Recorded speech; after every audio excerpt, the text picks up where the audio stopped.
Shalom saudara yang terkasih dalam Tuhan Yesus Kristus. Selamat pagi. Sungguh berbahagia sekali bila kita dapat bertemu pada kesempatan kali ini. Kita bertemu di channel Hidup Baru Robert B. Pada kesempatan yang indah ini saya ingin bagikan firman Tuhan. Firman Tuhan ini mungkin sudah sering hamba-hamba Tuhan share, hamba-hamba Tuhan sampaikan kepada saudara, dan bahkan saudara mungkin juga sudah sering membacanya berulang-ulang kali. Tetapi tidak ada salahnya saudara kita kembali untuk membaca firman Tuhan ini. Kiranya firman Tuhan ini memberikan kita sebuah rema pencerahan di dalam kehidupan kita. Firman Tuhan pada pagi hari ini saya beri judul mengucap syukur dan memberi mendatangkan kuasa. Mengucap syukur dan memberi mendatangkan kuasa. Firman ini terambil di dalam Matius 14 ayat 13 sampai 21, yaitu perikopnya mengenai Yesus memberi makan 5.000 orang. Jadi ceritanya pada saat itu saudara, ceritanya Yesus ingin mengasingkan diri di sebuah tempat yang sunyi, mungkin untuk beristirahat karena perjalanan sebelumnya itu melelahkan. Apalagi setelah itu ada peristiwa di mana Yohanes Pembaptis dipenggal oleh Raja Herodes, sehingga Yesus ingin menenangkan diri saudara. Namun apa yang terjadi saudara? Banyak orang, ribuan orang yang mengikuti, bukan hanya murid-muridnya saudara, tapi ribuan orang mengikuti setelah mendengar banyak perkara-perkara ajaib yang Tuhan Yesus lakukan, banyak mujizat-mujizat, banyak tanda-tanda ajaib yang Tuhan Yesus kerjakan. Sehingga mereka ribuan orang, di situ tercatat sampai 5.000. Itu belum termasuk anak-anak dan wanita. Sehingga apa kemudian saudara, menjelang malam saudara, datanglah beberapa muridnya kepada Yesus. Dia berkata begini murid-muridnya, tempat ini sunyi dan sudah mulai malam. Di ayat 15, Matius 14 ayat 15 saya bacakan. Menjelang malam murid-muridnya datang kepadanya dan berkata, tempat ini sunyi dan hari sudah mulai malam. Suruhlah orang banyak itu pergi supaya mereka dapat memberi makanan di desa-desa.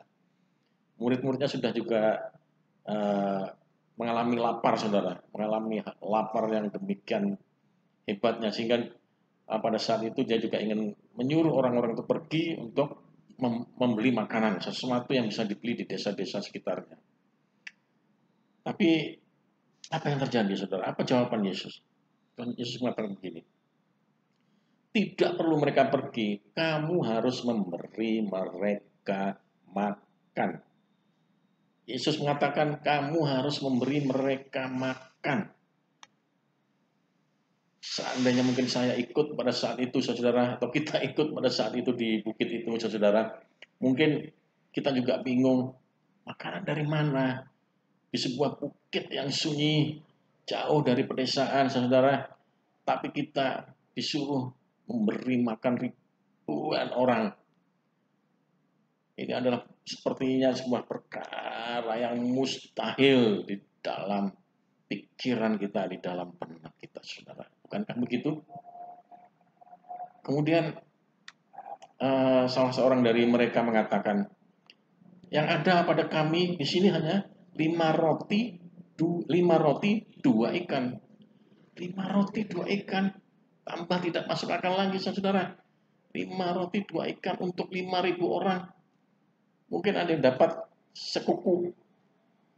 Atau mungkin ada yang dapat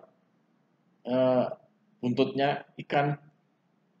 Pikiran manusia, pikiran kita sangat terbatas oleh suatu keadaan. Itulah saudara, pikiran kita dibatasi oleh sebuah fakta yang namanya keadaan yang sebenarnya.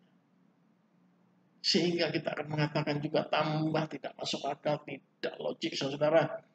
Bagaimana mungkin 5 roti 2 ikan untuk memberi makan 5.000 orang? Tetapi Yesus berkata, bawalah kemari kepadaku.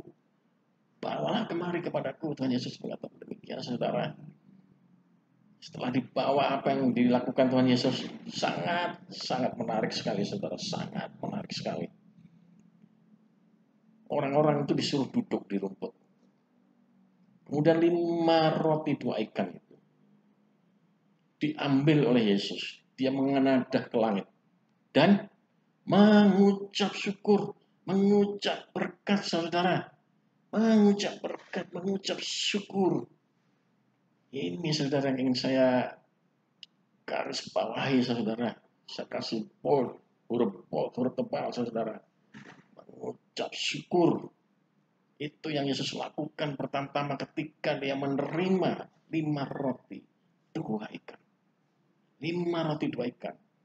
Dia menengadah ke langit. Dia bersyukur. Dia bersyukur bahwa masih ada 5 roti dan 2 ikan yang bisa dimakan. Saudara yang terkasih dalam Tuhan Yesus Kristus. Bukankah itu saudara yang harusnya kita lakukan dalam kehidupan kita sehari-hari? Apapun keadaan kita saat ini, sepertinya kurang, bahkan minus, pakai kalkulator, pakai simpoa, antara pemasukan dan mungkin kebutuhan kita saudara yang mendesak, sudah tidak bisa mencukupi lagi saudara. Bukankah begitu saudara, apalagi di saat-saat sulit seperti ini, saat-saat pandemi seperti ini saudara, sepertinya kita kehabisan akal. Apa yang kita punya rasanya tidak cukup untuk kebutuhan hidup kita.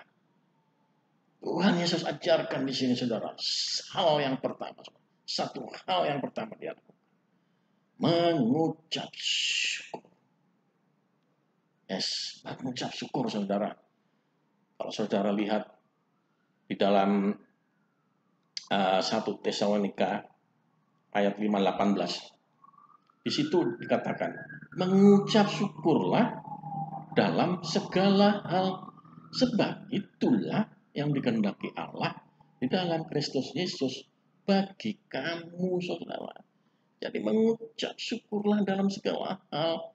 Bila saat ini kita sedang kekurangan, bila saat ini secara perhitungan, secara kalkulasi, pendapatan kita tidak mencukupi untuk kebutuhan kita sehari-hari, terus mengucap syukur. Arahkan mata ke atas.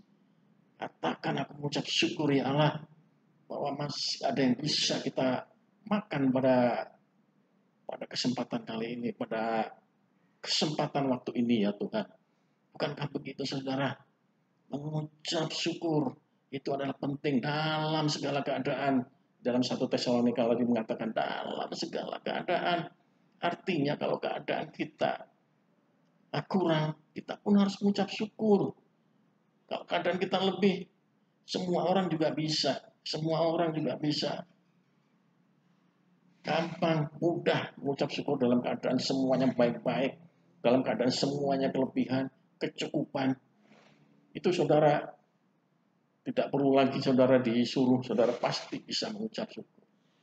Tetapi ini segala hal pada saat keadaan tidak seperti yang kita inginkan, masihkah kita bisa mengucap syukur saudara? Itu pertanyaannya.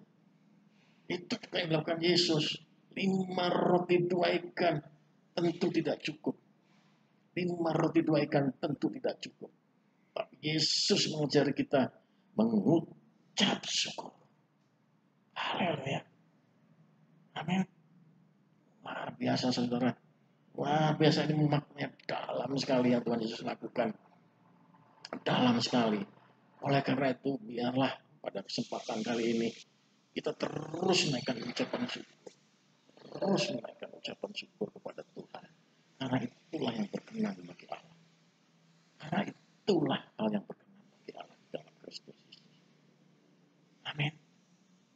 Hal yang kedua saudara, apa yang Tuhan Yesus lakukan? Setelah dia mengucap syukur, dia memecah-pecahkan roti itu dan memberikannya kepada murid-muridnya saudara. Membagikannya kepada murid-muridnya dan kepada orang banyak. Ini logika lagi saudara, logika tidak bisa kita terima, tapi ini adalah tindakan iman. Bagaimana mungkin kita sudah kekurangan, tetapi kita masih diminta untuk berbagi, memberi kepada orang-orang yang juga saat ini membutuhkan, saudara. Tapi itulah kebenaran firman Tuhan. Saudara, kalau memberi dalam kelimpahan itu adalah suatu hal yang biasa, suatu hal yang juga mudah dilakukan. Tapi kalau saudara memberi di dalam kekurangan, itu baru luar biasa. Bukankah itu yang dilakukan oleh janda, persembahan seorang janda? Dia memberikan dari kekurangannya, bukan memberikan dari kelebihannya, saudara. Haleluya, amin. Amin, saudara. Setelah mengucap syukur, dia memberi. Begitu juga saat ini keadaan kita, walaupun kita kekurangan, kita masih bisa memberikan sebagian kepada orang-orang yang juga saat ini menderita, saudara, yang membutuhkan. Ini kita harus peka, saudara. Peka pada firman Tuhan. Dari pagi hari ini, Tuhan Yesus memberikan sebuah contoh tindakan iman, saudara. Agar kita segera lakukan. Kita berulang-ulang terus lakukan, saudara. Setelah mengucap syukur, memberi, menabur. Itulah yang Tuhan inginkan, saudara. Sehingga apa yang terjadi, saudara? Apa yang terjadi? Saudara tentu sudah mendengar dari the end, dari akhir dari cerita ini, saudara. Di mana mereka semua akhirnya sungguh luar biasa, mujizat terjadi. Mereka makan sampai kenyang. Bahkan mereka tersisa 12 bakul penuh. Haleluya, saudara. Saudara tidak bisa membayangkan pekerjaan Tuhan pada hidup saudara jika ini terjadi. Namun inilah, saudara, fakta yang bukan hanya cerita, ada sebuah fakta yang harus bisa kita terima dalam kehidupan kita, kita aplikasikan dalam hidup kita. Amin. Mengucap syukur dan memberi. Maka, saudara, kuasa Tuhan pasti turun atas kehidupan kita. Kuasa itu berbicara tentang banyak hal. Bisa berbicara tentang pemeliharaan Tuhan dalam kehidupan kita. Dan selalu ada saja, saudara. Dan saya sebagai saksi dari semuanya ini, saudara. Kehidupan saya tidak pernah kekurangan. Maaf, saudara, saya tidak pernah kekurangan. Karena apa? Selalu ada cara Tuhan untuk menolong. Begitu kita perlu. Selalu ada cara Tuhan untuk menolong. Entah itu lewat orang lain. Entah itu ada saja, saudara-saudara. Ada hal-hal yang membuat kebutuhan saya terpenuhi, saudara. Saya bukan sombong rohani, bukan, saudara. Tapi adalah saya saksi bahwa kuasa Tuhan itu benar-benar nyata. Bila kita ingin mengalami kuasa Tuhan, pemeliharaan Tuhan yang ajaib, lakukan hal ini, saudara. Ucap syukur, memberi atau menabur, beri kepada orang-orang yang saat ini juga mengalami kekurangan dan membutuhkan, saudara. Haleluya, saudara. Jadi, mengucap syukur dan memberi mendatangkan kuasa Tuhan.